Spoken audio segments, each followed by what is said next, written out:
கர்த்தர் அதிசயங்களை செய்கிறார். ஊழியங்கள் வழங்கும் ஜீவ வார்த்தை. இந்த நாளிலும் ஜீவ வார்த்தை மூலம் உங்களை சந்திப்பதிலே கர்த்தருக்குள் பெருமகிழ்ச்சி அடைகிறேன். ஆண்டவர் நல்லவர். அவருடைய வார்த்தை, அவருடைய வசனம் அது வல்லமை உள்ளது, ஜீவன் உள்ளது. கர்த்தர் உங்களோடு இன்றைக்கு பேசி ஆசீர்வதிக்க போகிறோம். இந்த நாளில் பிறந்த நாளை காண்கிற உங்களை வாழ்த்துகிறேன். திருமண நாளை காண்கிற குடும்பங்களை இயேசுவின் நாமத்தில் வாழ்த்தி ஆசீர்வதிக்கிறேன். நீங்கள் ஆசீர்வாதமாய் இருப்பீர்கள். அதே போல ஏதாவது காரியத்தில் துக்கத்தோடு இருப்பீங்கன்னா கவலைப்படாதீங்க. உங்கள் துக்கத்தை இயேசப்பா சந்தோஷமாய் மாற்றுவார், நிச்சயமாய் மாற்றுவார். தைரியமா இருங்க. இந்த நிச்சய வார்த்தைக்கான வசனத்தை வாசிக்க கேட்போமா? 1 நாளாகமம் 14வது அதிகாரம் 17வது வசனம். அப்படியே தாவீதின் கீர்த்தி சகல தேசங்களிலும் பிரசித்தமாகி அவனுக்கு பயப்படுகிற பயத்தை கர்த்தர் சகல ஜாதியின் மேலும் வர பண்ணினார். இன்றைய ஜீவாத்தின் தலைப்பு உங்களுக்கு பயப்படுவார். இன்றைய ஜீவாத்தின் தலைப்பு உங்களுக்கு பயப்படுவார். தாவீதுடைய வாழ்க்கையில தாவீதுடைய கீர்த்திய பேரை ஆண்டு தேசமெல்லாம் பிரசித்தமாக்கினாராம். அதனால தாவீதை குறித்த பயம் எல்லாருக்குள்ளேயும் வந்துதான். ஆண்டவரே எல்லா ஜாதிகளின் மேலும் தாவீதை குறித்து ஒரு பயத்தை உண்டாக்கினார். நாம் ஆண்டவர் நம்ம யாரையும் பயமுறுத்த வேண்டிய அவசியம் இல்லை.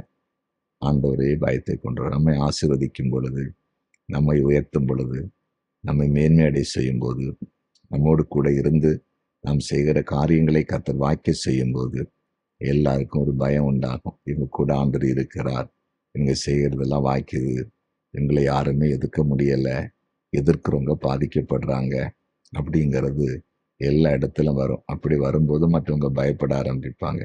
இஸ்ரவேல் ஜனங்கள் எகிப்திலிருந்து கானானுக்கு வரும்போது வழியிலிருந்து எல்லாரும் பயப்பட்டாங்கல்ல. எரிகோக்கு வேவு பார்க்க போன மனுஷரிடத்துல அந்த வேவு பார்க்க போனவங்களை கடைக்கம் கொடுத்த ஸ்திரியானவள் என்ன சொன்னாங்க தெரியுமா?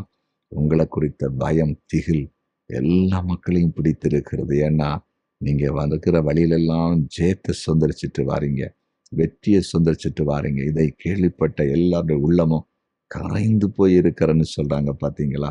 எல்லாரும் பயப்பட ஆரம்பிச்சாங்க. அதனாலதான் பாலாக்கு ராஜா, அதாவது பிழையாம் தீர்க்கதரிசி அழைச்சி சபிக்கிறது சொல்றான். சபிச்சாலாவது இவங்களை ஜெயிக்க முடியுமே அப்படின்னு நினைக்கிறான். ஆனா ஆண்டவர் சபிக்கவும் அனுமதிக்கல. பார்த்தீங்களா?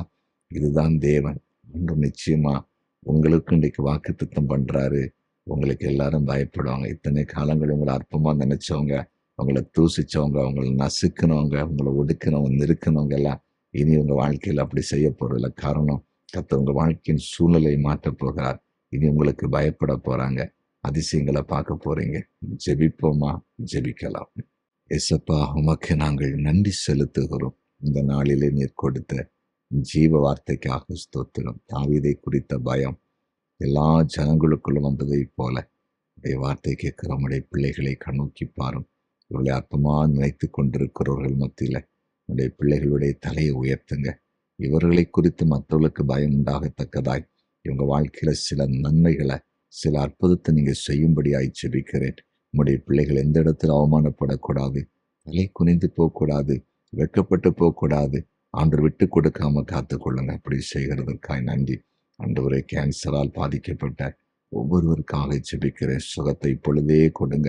இப்பொழுதே சுகமளிக்கிற வல்லம் இறங்கட்டவர்களை சுகமாக்குங்க. இருதயம் பாதிக்கப்பட்டவர்களை ஆண்டவரே இப்பொழுதே தொட்டு சுகமாக்குங்கப்பா. இப்போதும் இருதயம் ஃபங்க்ஷனாக ஆரம்பிக்கட்டும். கிட்னி பாதிக்கப்பட்டவங்களுக்காக ஜெபிக்கிறேன். கிட்னி செயல்படட்டும் என்று ஜெபிக்கிறேன் இயேசுவின் நாமத்தினாலே.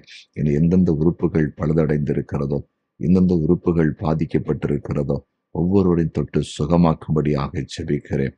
நடக்க முடியாதவர்கள் என்று நடக்கட்டும் என்று ஜெபிக்கிறேன். காது கேட்காதவர்கள் காது கேட்பதாக, பேச முடியாத பிள்ளைகள் பேசட்டும் என்று ஜெபிக்கிறேன்.